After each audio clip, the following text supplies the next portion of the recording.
Es bueno estar contigo en el estudio de estos temas de Romanos. El propósito de la lección de esta semana es mostrar la realidad de la vida cristiana después de la conversión. El texto de la semana es el capítulo 7 de la epístola a los Romanos, todo el capítulo. Empezaremos analizando el versículo 1. Dice así: ¿acaso ignoráis, hermanos, pues hablo con los que conocen la ley, entre paréntesis, que la ley se enseñorea del hombre entre tanto que éste vive? Dime una cosa, ¿de qué ley está hablando Pablo en este versículo? Está hablando del sistema de sacrificios y ceremonias que anunciaban la venida del Mesías. Los que conocen la ley eran los judíos que no aceptaban que las ceremonias y sacrificios habían terminado con la llegada y el sacrificio mayor del Cordero de Dios que quita el pecado del mundo. Pablo dice que esta ley de ceremonias y símbolos se enseñorea del hombre, o sea, gobierna al hombre, de modo que el hombre está sometido a esta ley mientras viva. Hay una sola cosa que puede romper la relación del ser humano con esta ley, y esa cosa es la muerte. En los versículos 2 y 3, el apóstol usa la ilustración del matrimonio. Habla de una mujer casada que tiene un marido y está sujeta a él. Está sujeta, entre comillas, significa unida. Cuando dos personas se casan, están unidas para toda la vida. Están unidas la una a la otra hasta que la muerte las separe. El matrimonio es un compromiso de los esposos hasta que uno de ellos muera. Nadie puede ser libertado de la ley del matrimonio hasta que ocurra la muerte. Mientras el marido viva, la esposa no es libre para casarse con otra persona, porque eso sería adulterio. Si su marido muere, entonces sí, ella está libre. La muerte termina con la relación y permite una nueva relación. Bueno, el punto principal de esta ilustración es el siguiente. La muerte acaba con una relación y hace posible otra relación. Pensemos entonces en lo que Pablo quiere enseñar. Estoy atado a todo el sistema ceremonial. La ley tiene dominio sobre mí, dice en el versículo 1. ¿Cómo puedo ser rescatado y puesto en libertad? ¿Con la muerte? Al morir Jesús en la cruz del Calvario, todo el sistema de ceremonias murió. El velo fue rasgado de arriba para abajo.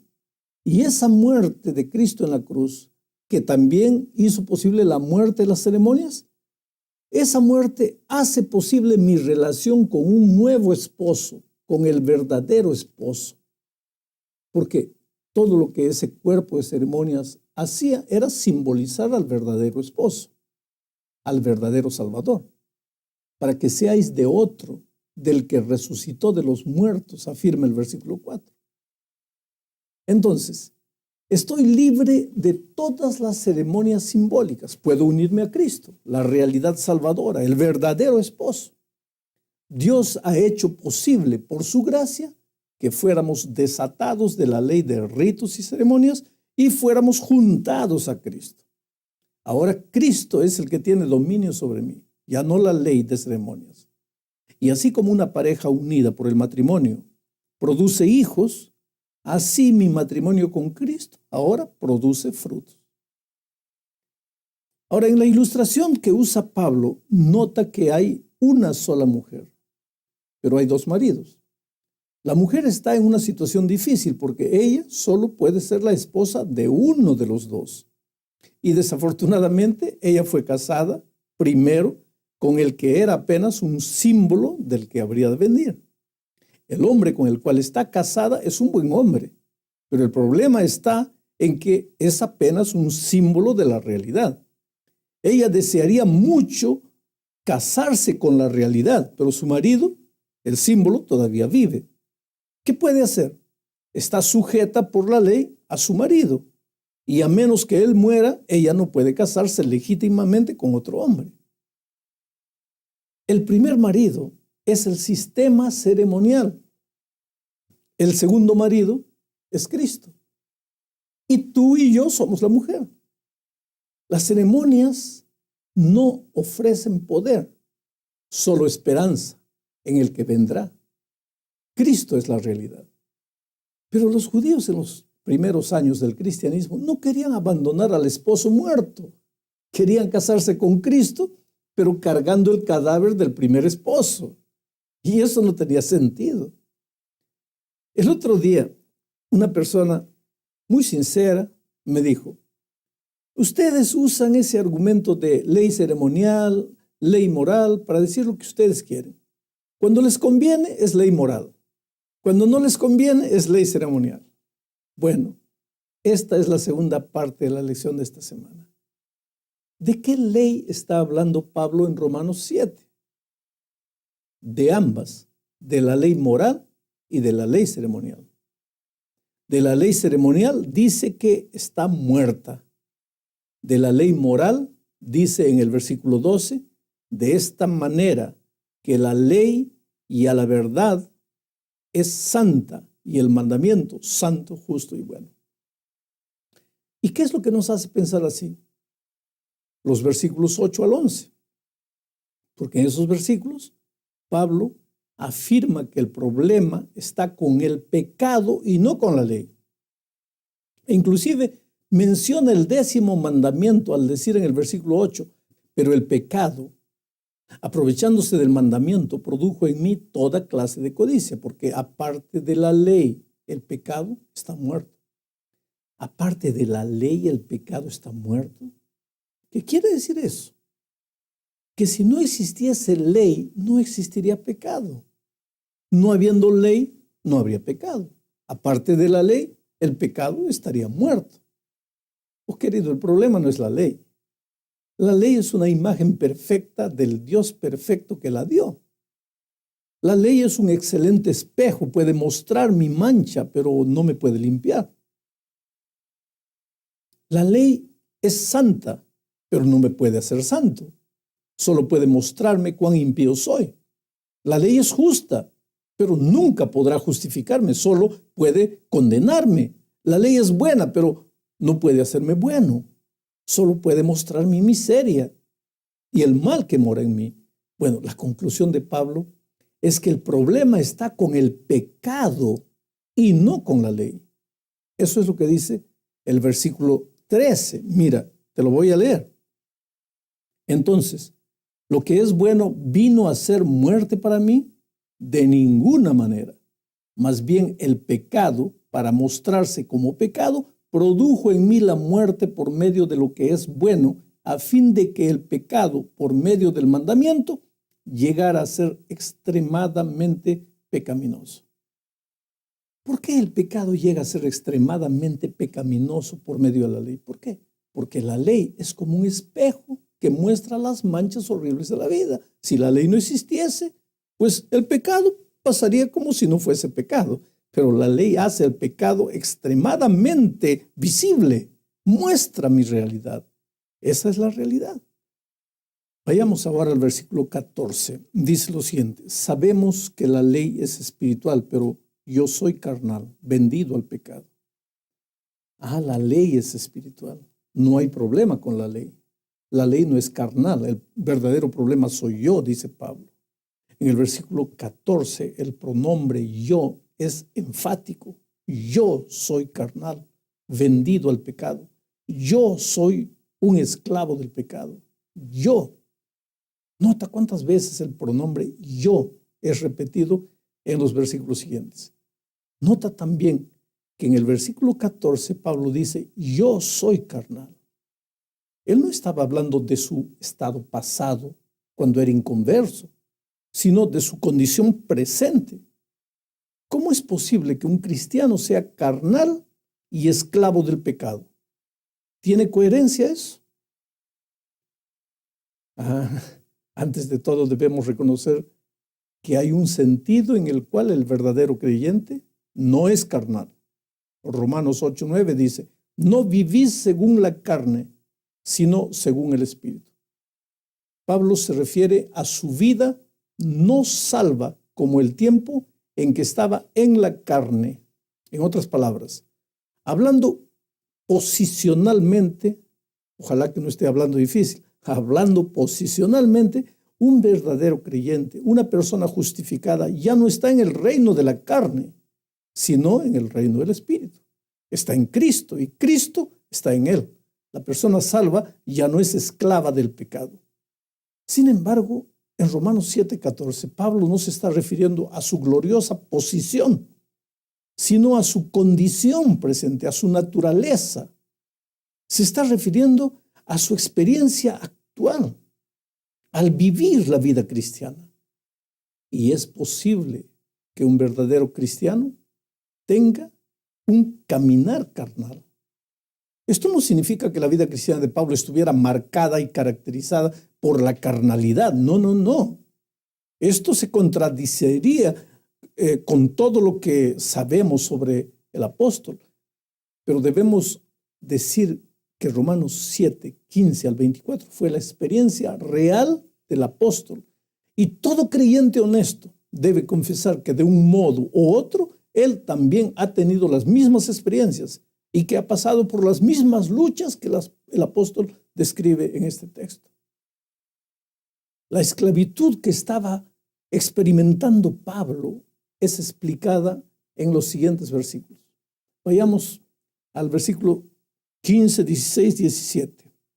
Lo que hago no lo entiendo, pues no hago lo que quiero, sino lo que detesto, eso hago. Y si lo que no quiero, esto hago, apruebo que la ley es buena. De manera que ya no soy yo quien hace aquello, sino el pecado que está en mí. Esto, mira, explica la expresión vendido al pecado, esclavo del pecado, que Pablo usa en el versículo 14. Lo que hago ahora, dice, no lo entiendo. Aquí se habla de la naturaleza pecaminosa.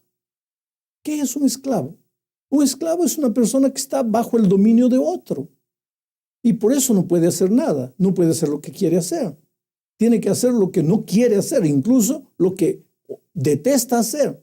Un ejemplo de esto serían los hijos de Israel que sufrían bajo la esclavitud de Egipto.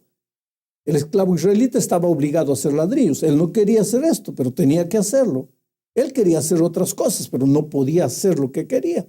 Bueno, del mismo modo, la persona que es esclava del pecado, porque todavía tiene la naturaleza pecaminosa, esa persona está en lucha constante y se desconcierta, se desespera. No entiendo, dice, no comprendo, estoy perplejo con lo que pasa conmigo porque ya me convertí, pero todavía siento este deseo de hacer el mal. Lo que detesta hacer, no hace. No puedo hacer, dice.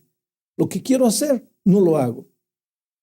Lo que sé que tengo que hacer, lo que no quisiera hacer, eso estoy haciendo. ¡Qué drama terrible! Más adelante, en el versículo 16, Pablo dice, entonces apruebo que la ley es buena. Aprobar es estar de acuerdo. Quiere decir, Pablo está de acuerdo con la ley. Por ejemplo, la ley dice no codiciarás. Estoy de acuerdo. Esta es una buena ley. El mandamiento de Dios contra la codicia es santo, recto y bueno. Cuando alguien dice no hay que codiciar, yo digo amén. No quiero codiciar. Yo sé que codiciar es malo, odio la codicia, pero vivo codiciando. Soy un esclavo de este pecado, porque todavía cargo la naturaleza pecaminosa, de la cual solo me libraré cuando Cristo vuelva. Entonces sí, esto corruptible será vestido de incorruptibilidad, pero hasta ese día la lucha continuará dentro de mí. En el versículo 17, Pablo explica que el problema es el pecado que mora en mí. Este es un gran problema que enfrenta todo creyente. Es interesante cómo Pablo hace una diferencia entre él y el pecado que mora en él. No yo, sino el pecado, dice. Esto indica que Pablo está describiendo desde la perspectiva de una persona que ya fue salva en Cristo, ya está convertida. El yo pecaminoso no es su verdadero yo. Pablo era un hombre nuevo en Cristo, pero el viejo Pablo, la naturaleza pecaminosa, era responsable del pecado. Mira, Pablo no está tratando de desligarse de su responsabilidad. Las acciones malas, él asume la responsabilidad, pero está distinguiendo entre las dos naturalezas. Y eso también él hace en el versículo 20. Pero vamos al versículo 18. Ahí en el versículo 18, él dice lo siguiente. Y yo sé que en mí, esto es, en mi carne, no habita el bien, porque el querer el bien está en mí, pero no el hacerlo. Literalmente podría traducirse, ninguna cosa buena mora en mí. Esta es una frase dura, pero todo creyente necesita ver esto y creerlo. ¿Por qué tenemos el paréntesis aquí en el texto que contiene las palabras, esto es, en mi carne? Esto es otro indicio de que Pablo estaba escribiendo desde la perspectiva de una persona salva, no de una persona no regenerada. Pablo tenía que hacer esta aclaración entre paréntesis, porque él sabía que además de su carne pecaminosa, algo o alguien muy bueno moraba en él. Quiere decir, había dos naturalezas. Una quería servir a Dios y la otra quería andar en los caminos del enemigo. Querer significa desear, tener la voluntad de. Yo quiero hacer el bien, dice Pablo. Yo quiero tener victoria sobre el pecado. Yo quiero guardar la santa ley de Dios. Yo quiero obedecer la palabra de Dios. Pero yo no tengo poder para hacerlo. Soy débil, soy impotente, no puedo hacerlo. Soy absolutamente incapaz de vivir la vida cristiana. ¿Ya sucedió eso en tu vida? La nueva criatura en Cristo tiene ganas de hacer lo que es bueno, de hacer lo que es justo, de andar en los caminos de Dios, pero no tienes poder. El problema es lo que sucede en el momento de la conversión. Mira, muchos cristianos tienen un concepto equivocado de la conversión. Piensan que en la hora de la conversión, te voy a explicar. En la hora de la conversión sucede lo siguiente. Cristo viene y saca la naturaleza pecaminosa, que es la fuente de los deseos malos, y la arroja de nosotros. Ahora nacemos en Cristo, somos una nueva criatura, sin naturaleza pecaminosa. Ahora, si no tuviésemos naturaleza pecaminosa, ya no tendríamos ganas de pecar, porque ¿cuál es la fuente de los deseos pecaminosos? La naturaleza pecaminosa. Pero si en la hora de la conversión Cristo arrancase esa naturaleza de nosotros, pues la vida estaría linda. A partir del momento de la conversión, pues ya no habría pecado, ya nos volveríamos angelitos, iríamos para el cielo. ¿Qué hacemos más en esta tierra? Pero en la hora de la conversión no sucede eso. Infelizmente no. Es verdad que Cristo mata la vieja naturaleza, pero no la extirpa de nosotros. Se queda el cadáver ahí. Y tú ya me has escuchado hablar muchas veces de eso. A medida que vas alimentando, la naturaleza pecaminosa vuelve a resucitar, se vuelve a poner fuerte. La tragedia del cristiano es que alimenta más la naturaleza pecaminosa y no alimenta la naturaleza de Cristo. Por lo tanto, en la hora de la lucha, la naturaleza pecaminosa vence a la naturaleza de Cristo. Pero esa lucha, queridos, es una lucha que nos acompañará hasta el fin. Dios te ama mucho. Nada está perdido. Tienes que aprender a vivir con esas dos naturalezas. Pero pastor, ¿hasta cuándo? Hasta cuando Cristo venga. Cuando Cristo venga, sí. Esto mortal será vestido de inmortalidad. Esto corruptible de incorruptibilidad. Y el pecado no se levantará por segunda vez.